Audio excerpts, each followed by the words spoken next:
Hello everyone.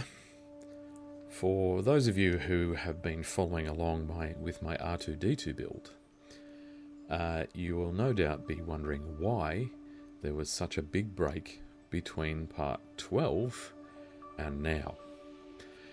The answer will be revealed. So, the day after I recorded part 12, I was going away on a road trip. And I set about packing my bags to leave early in the morning. And since the cat has a habit of chewing on the tubes, the rubbery tubes on R2-D2's legs, I put it on a high shelf. And while I was packing, I heard this horrible slithering noise of cellophane sliding on cellophane. And the only shelf that was higher than the position R2-D2 was sitting contained some memorabilia footballs wrapped in cellophane wrappers. And when I'd put R2-D2 on the shelf, I'd bumped them just slightly, causing it to very, very slowly creep from its stable position. And sometime, maybe 20 minutes later, one of them slid off.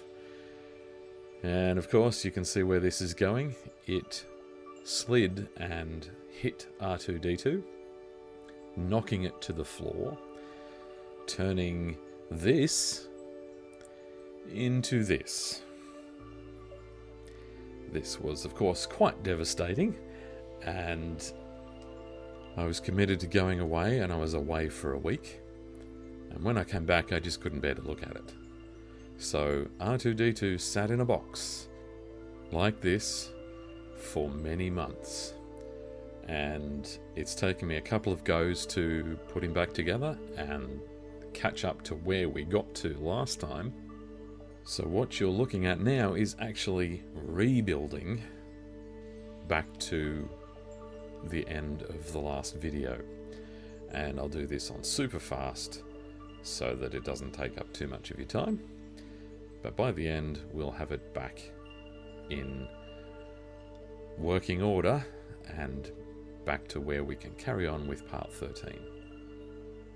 Of course, this is completely unnecessary and is putting back what was broken, so you can entirely skip this video if you wish and you won't miss anything.